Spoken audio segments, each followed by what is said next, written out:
अस्सलाम वालेकुम दोस्तों, किसी भी शोबे की कोई भी कामयाबी की कहानी हो मुझे बड़ी अपील करती है। मेरा दिल करता है कि वो तमाम चीज़ें जो मैंने पढ़ी, कामयाबी की दास्तानें मैंने सुनी और बिलखसूस सच्ची कहानी है, वो आपके साथ ज़रूर शेयर करूं। आज से 2 साल पहले बरसात के दिन थे, मानसून चल रहा था, मुझे मुल्तान जाना था। लाहौर से मुझे मुल्तान बाय एयर ही जाना था और एयरपोर्ट पहुंचा, वेदर ख़राब था, फ़्लाइट 1 घंटा लेट थी। रात के तकरीबन मेरा ख्याल है वो 8 बजे की फ़्लाइट थी, तो 9 साढ़े 9 बज चुके थे। 9 साढ़े 9 फ़्लाइट उड़ी, ATR उड़ा उस ख़राब वेदर में ही, और जहाज़ जो है वो मुल्तान की तरफ जाना शुरू हो गया। जब मुल्तान के करीब पहुंचा, वहाँ वेदर बहुत ख़राब था। पायलट ने कोशिश की लैंड करवाने की, ATR लैंड नहीं कर सका, और आप कह लीजिए कि जहाज़ की तमाम सवारियाँ इंक्लूडिंग मी सब कलमे पढ़ रहे थे और अल्लाह को याद कर रहे थे। जब वो लैंड नहीं कर सका, त्यारा वहाँ से उड़ा, वो बड़ा उसको हाई फ्लाइट पे ले गया उस थंडरस्टॉर्म से बचाने के लिए। वहाँ से त्यारा उड़ते वापस आया। अब उसकी स्पीड भी ज़्यादा थी, आवाज़ बड़ी ज़्यादा थी, हम सारे घबराए हुए थे, दिल बैठ रहे थे।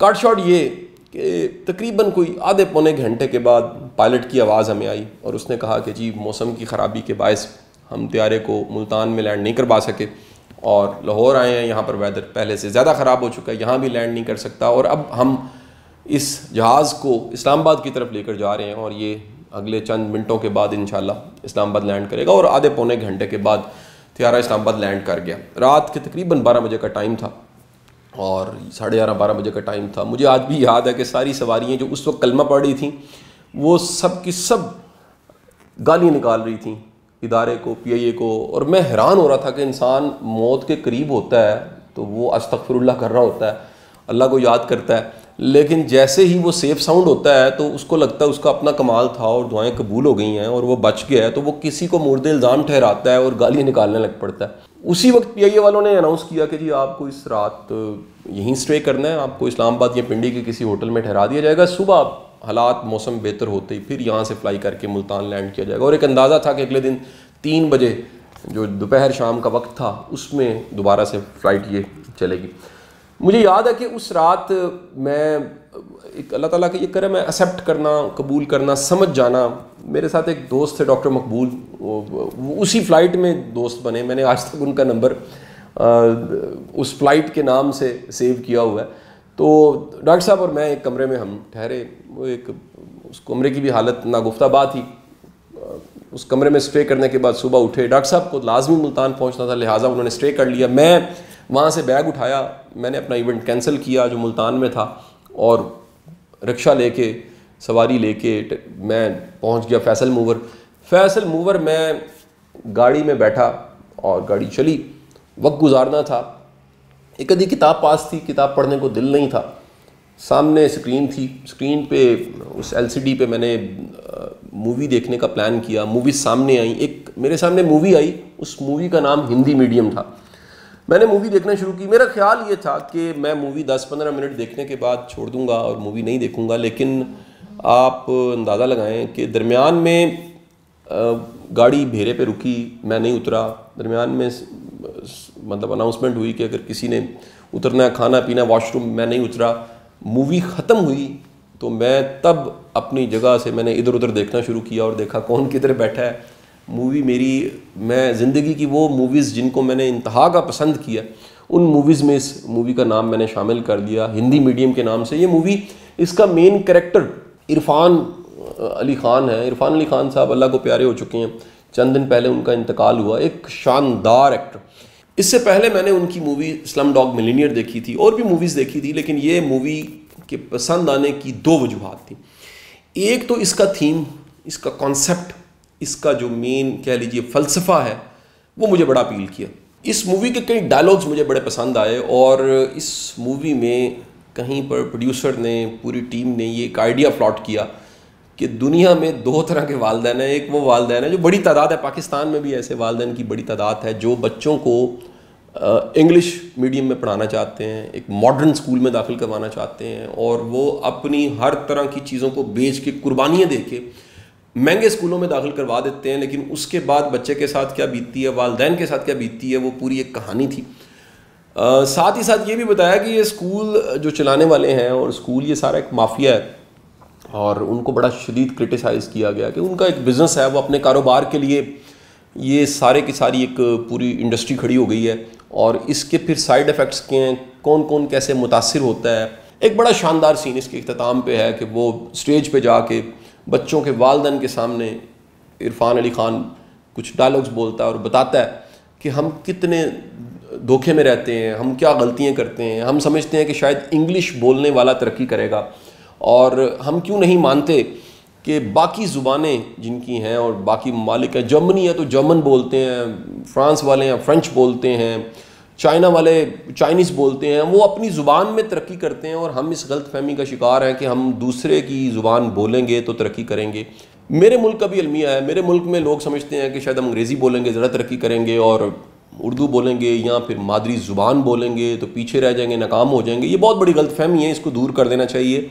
आप जितनी मर्ज़ी अच्छी इंग्लिश बोल लें, अगर आप में क्रिएटिव स्किल्स नहीं है, आप में लीडरशिप नहीं है, आप में कम्युनिकेशन स्किल नहीं है, आप में प्रेजेंटेशन स्किल नहीं है, आपका ख़ुद पे एतमाद नहीं है, आप स्ट्रीट स्मार्ट नहीं है, आपके सोशल जीनियस नहीं है, टीम बिल्डिंग नहीं है, आप तरक्की नहीं कर सकते। ये आज दुनिया मान चुकी है। मैं चाहूँगा मेरी टीम दुनिया में जो टॉप 10 स्किल्स हैं जो पूरी रिसर्च के बाद आज बताई जा रही हैं कि ये स्किल्स अगर किसी में है तो वो तरक्की करता है, ज़्यादा ग्रो करता है, वो भी स्क्रीन पे आपको नज़र आए।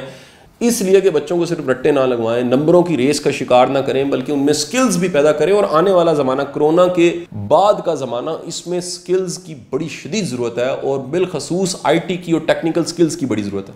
इरफान अली ख़ान जो एक कमाल के एक्टर थे और उनकी पूरी ज़िंदगी की कहानी से एक बात साबित होती है कि अगर आप काबिल हैं, आप में हुनर है, आप में टैलेंट है, आप में पोटेंशियल है, दुनिया की कोई ताकत आपको नहीं रोक सकती।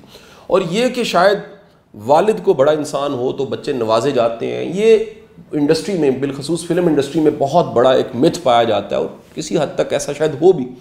लेकिन इस तरह के कैरेक्टर्स, इरफान अली ख़ान जैसे कैरेक्टर्स, ये आके साबित करते हैं कि अपने टैलेंट के बलबूते पे आप ज़मीन से उठ के आसमान तक पहुंच सकते हैं। मुझे सबसे ज़्यादा मोटिवेशनल बात ये लगी कि इरफान अली ख़ान अपनी ज़िंदगी में एक ऐसा वक्त उन्होंने गुजारा जब उनके पास वसाइल नहीं थे, पैसे नहीं थे, और जुरासिक पार्क मूवी जो बड़ी मारूफ मूवी है वो सिनेमा में चली, इनके पास टिकट के पैसे नहीं थे, उसकी टिकट ख़रीदते और ये मूवी देखते।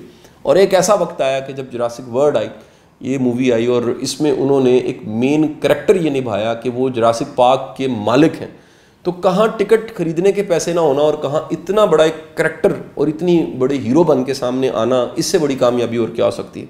अच्छा, दरमियान में ऐसे भी वक्त आए कि जब 10-11 साल तक इन्हें कोई मूवी नहीं मिली और इनको कोई बड़ा अहम रोल नहीं मिला, इनको कोई अप्रिसिएशन नहीं मिली, इनको एक्नॉलेज नहीं किया गया, लेकिन ये लगे रहे, डटे रहे और उसके बाद फिर सीरीज़ आ गई। मैं समझता हूँ इससे बड़ी एक एक्टर की भी कामयाबी नहीं होती कि वो अपने लोकल मूवीज़ को अपनी ज़ुबान में, यानी हिंदी में भी मूवीज़ करे और उसके बाद किसी एक शानदार इंग्लिश फिल्म में भी रोल प्ले करे और उसमें भी कामयाबी से वो साबित करे वो कितना बड़ा एक्टर है। इरफान अली ख़ान के इंतकाल के बाद मैंने इनके बेशुमार इंटरव्यूज़ निकाल के देखे। मुझे एक बात बड़ी अच्छी लगी, उन्होंने बड़ी इब्तदा पे ये मान लिया कि उनकी शक्ल को बड़ी खूबसूरत नहीं है, उनके बाल शायद मिथुन जैसे नहीं है, उनका कद काट कोई बड़ा गैर मामूली हीरो वाला नहीं, उनकी डेंट बैठ के लगाने वाली कोई बॉडी नहीं है ऐसी। उनके पास सिर्फ एक कमाल है और वो कमाल ये है कि वो अपनी एक्टिंग के ज़रिए, अपनी मेहनत के ज़रिए, अपनी प्रेजेंटेशन के ज़रिए, डायलॉग बोलने के ज़रिए वो तरक्की कर सकते हैं। और इतनी प्रैक्टिस उन्होंने की, इतनी मेहनत उन्होंने की कि अगर आप बेस्ट सीन्स निकाल के देखें यूट्यूब पे इनकी मूवीज़ के, तो आप हैरान होंगे कि बड़े फ्लो के साथ वो एक डायलॉग बोलते हैं और वो कैरेक्टर को निभाते हैं। एक और मूवी जो इनकी मुझे बड़ी शानदार लगी वो पान सिंह तोमर थी। पान सिंह तोमर एक पूरा करैक्टर है जो कह लीजिए कि एक हीरो से वो कैसे वो गैंगस्टर बनता है, वो पूरा करैक्टर जो है उस पर मूवी मैंने देखी और मेरा ख्याल है ये मूवी भी मैंने को 2-3 बार देखी होगी।